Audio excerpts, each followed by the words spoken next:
From the National Newsroom of the Canadian Press, I'm Jason White. Canada's main political parties are gearing up for a widely expected election call this weekend. But during a news conference in Edmonton, Prime Minister Mark Carney would only say the government needs a strong and clear mandate. We're offering a positive vision for the country, a vision of action. You can see the action that's happened. I haven't been Prime Minister for a week yet, and you can see what we've done thus far. We can do even more with that strong and clear mandate to move forward for the country, for all Canadians.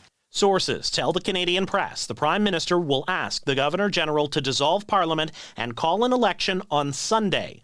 That would mean Canada's 45th election will be held as early as April 28th. The Conservative leader's latest election-friendly announcement involves shovel-ready zones with pre-approved construction permits for major resource or energy projects. Pierre Poilievre says companies could then buy the pre-approved land for a project and complete a checklist of how they intend to protect nature and people. Prime Minister Mark Carney and Alberta Premier Danielle Smith have had their first face-to-face since Carney was sworn into office last week. Smith says she gave Carney an earful on wildfires and oil sales. She argues the federal government's resource-related policies have been as much of a threat to Alberta's oil industry as U.S. tariffs.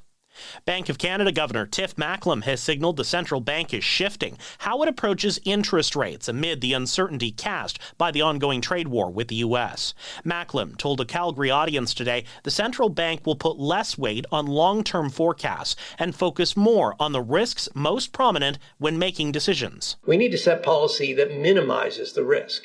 That means being less forward-looking than normal until the situation is clearer. And it may mean acting quickly when things crystallize.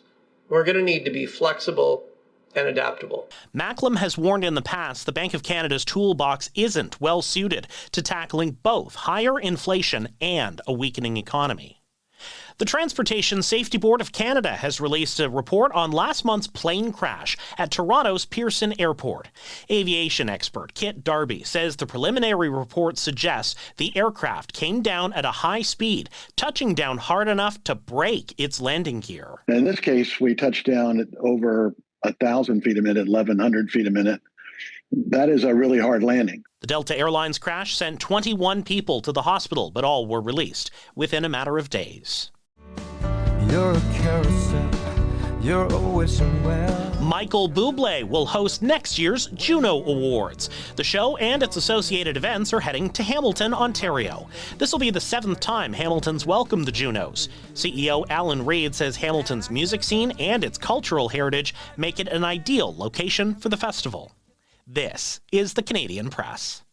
In sports, the surging Montreal Canadiens look to continue their playoff drive when they visit the New York Islanders tonight. Elsewhere in the NHL, Ottawa hosts Colorado, Calgary's at New Jersey, Toronto visits the New York Rangers, and Vancouver is at St. Louis.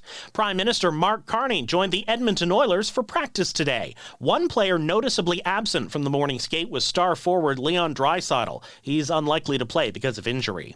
The Toronto Raptors wrap up a 4-game road trip tonight as they visit the Golden State Warriors. Raps have lost 2 straight after opening with a victory Friday at Utah. Toronto FC has sent defender Richie Larea to England to see a specialist to get a handle on his hamstring injury. The 30-year-old hasn't played since March 1st when he was forced to leave Toronto's 4-2 loss at Orlando.